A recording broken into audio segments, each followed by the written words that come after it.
Natanz, Iran, 2009. Every monitor in the control room of the country's uranium enrichment facility reads completely normal. Speed, normal. Pressure, normal. But one floor below the engineers watching those screens, roughly 1,000 centrifuges, about a fifth of everything Iran had spinning, are already destroying themselves, running at speeds they were never built to survive. Nobody in that room knows it yet, and won't for weeks.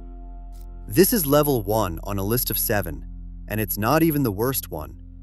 It's the first confirmed time a piece of code reached through a screen and physically destroyed a machine in the real world, without a single soldier, missile, or bomb anywhere near the building. Every one of these 7 levels actually happened, is publicly documented, and by the 7th is still happening right now, while you're watching this. Level 1. Prove it can cause physical damage. Rewind to 2005. Before this, a cyber attack meant somebody stole information, deleted it, or knocked a website offline for a few hours. Nothing physical, nothing you could point to and say, that machine right there, that's what the code did. That was about to change, quietly, 5 years before anyone outside Natanz would know it. Researchers wouldn't discover the malware, now known as Stuxnet, until 2010. By then, it had already been running inside Natanz for roughly 5 years. It targeted a very specific set of industrial controllers, made by Siemens, running the facility's centrifuges. It spread through infected USB drives, since Natanz's most sensitive systems weren't connected to the open internet at all.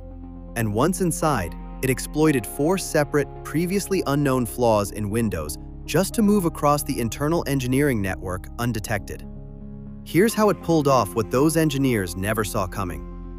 Stuxnet reprogrammed the centrifuges to spin at destructive speeds, while simultaneously feeding the control room's monitors a completely normal, healthy readout.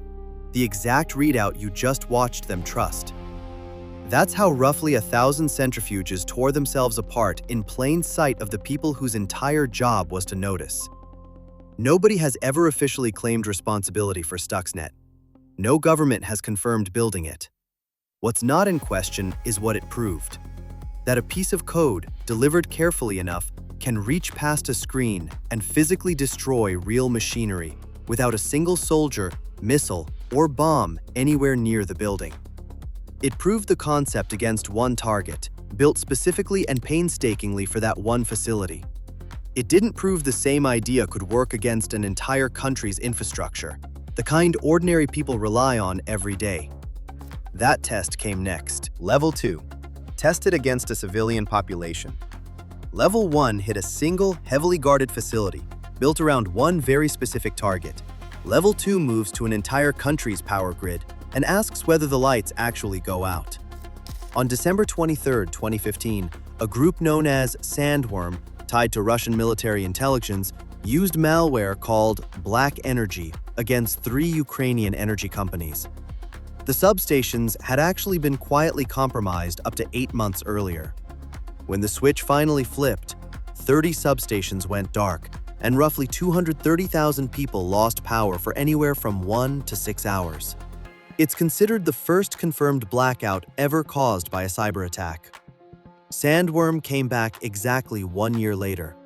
On December 17, 2016, they deployed a new purpose-built tool called Indestroyer, sometimes called Crash Override, that automated everything that had taken manual effort the first time around.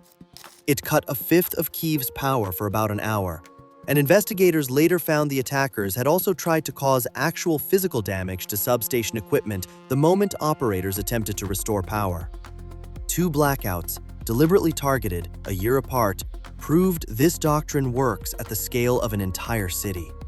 But it still required picking a specific target and building tools around it.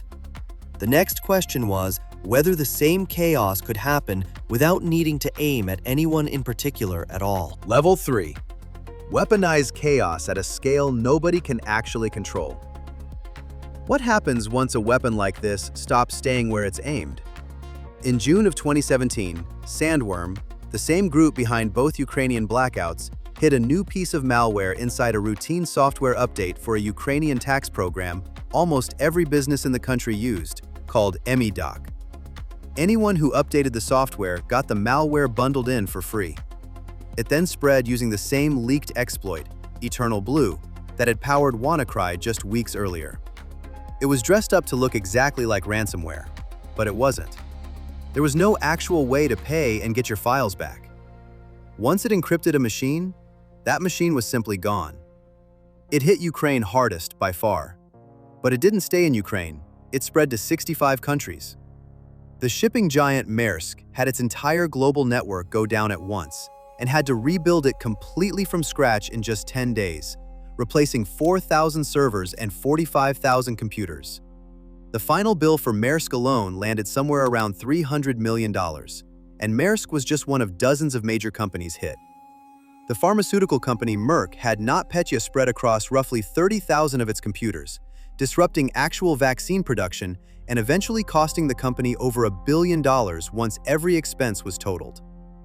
FedEx's European subsidiary, TNT Express, lost around $300 million of its own, with some systems damaged permanently.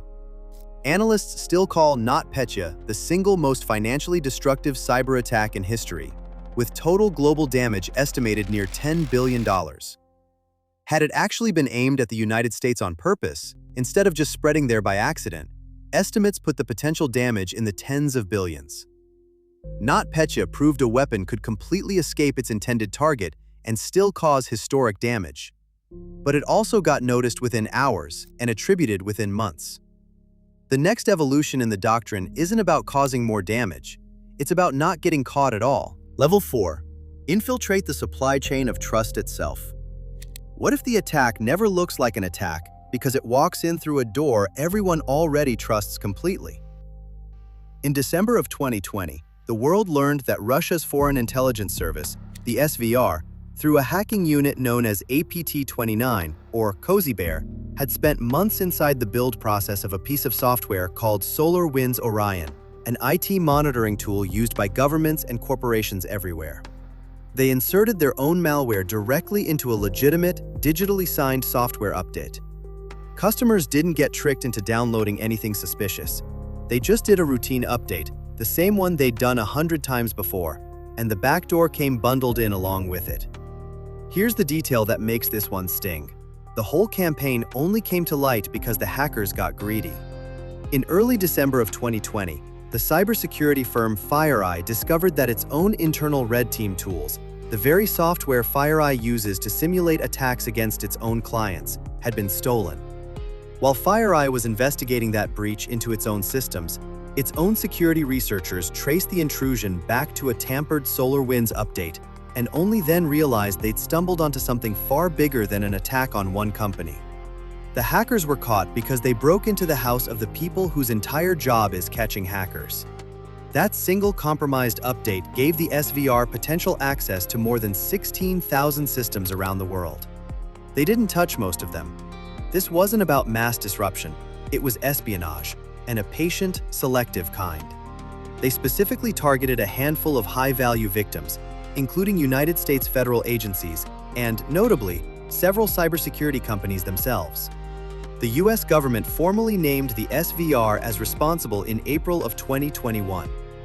SolarWinds proved a state intelligence service could sit quietly inside infrastructure the entire world trusts for a long time, purely to watch. The next incident shows what happens when that same kind of access gets used to extort money instead of gather intelligence, and the line between a nation-state operation and an ordinary criminal gang starts to blur. Level 5. Hold real-world infrastructure hostage. What happens when the attacker isn't officially a government at all? On May 7, 2021, a criminal group called DarkSide got into Colonial Pipeline's network through an old VPN account that didn't even have multi-factor authentication turned on. DarkSide is a ransomware operation, not a confirmed arm of any government, and that's worth being precise about, because what makes this incident matter for this video isn't who officially gave the order. It's what the group was allowed to get away with. DarkSide stole about 100 gigabytes of data before encrypting Colonial systems, giving themselves two separate ways to pressure the company at once. Colonial Pipeline carries roughly 45% of the entire East Coast's fuel supply, and rather than risk losing control of the physical pipeline itself, the company proactively shut the whole thing down. They paid a ransom equivalent to $4.4 million and were still offline for about 5 days, triggering real regional fuel shortages, panic buying at gas stations up and down the coast, and estimated losses above $25 million for every single day it stayed shut. Nobody has ever proven the Russian state directed this attack. But DarkSide operated openly out of Russia for years without meaningful interference from Russian authorities, the way plenty of ransomware crews do. Whether or not the Kremlin gave the order, a rival nation's critical infrastructure went down all the same, and no government anywhere had to answer for it directly. Every incident up to this point, however it was carried out, was still a standalone operation against a country that wasn't actively at war with anyone. The next one shows what all of this looks like once it's happening in parallel with a real physical invasion. Level 6. Fight a cyber war alongside a real one. What does everything in this video look like once it's not a standalone operation anymore, but one front in an actual war? 1 hour before Russian tanks physically crossed into Ukraine on February 24, 2022, Russian-linked hackers launched a piece of wiper malware called Acid Rain against Viasat satellite modems, the exact modems the Ukrainian military relied on for command and control. It permanently disabled somewhere between 40 and 45,000 modems in one shot, wiping out military communications at the precise moment they'd be needed most, timed to the hour. The very next day, a second wiper, Hermetic Wiper, hit hundreds more Ukrainian systems and spread past Ukraine's borders into neighboring Baltic countries. And that was just the opening. Across all of 2022, researchers ultimately tracked at least 6 distinct wiper malware families deployed against Ukraine, including ones named Whispergate, Isaac Wiper, Caddy Wiper, and 00. Each one timed and targeted to support the actual physical invasion, not operating on its own separate timeline. Every level up to this point, no matter how sophisticated or patient, still needed a human being to plan it, build the specific tool, and personally decide the exact moment to pull the trigger. The front that's active right now doesn't wait around for a human to do any of that. Level 7. The next front, where AI runs the operation. What happens when a state actor doesn't need a large team of skilled humans to run a global campaign anymore at all? There are 2 threads happening right now, at the same time. The first is called Volt Typhoon, a China-linked group that has spent years quietly embedded inside United States critical infrastructure, power utilities, water systems, transportation networks, telecommunications, using techniques specifically designed to abuse tools those systems already trust, so there's barely anything unusual for defenders to even notice.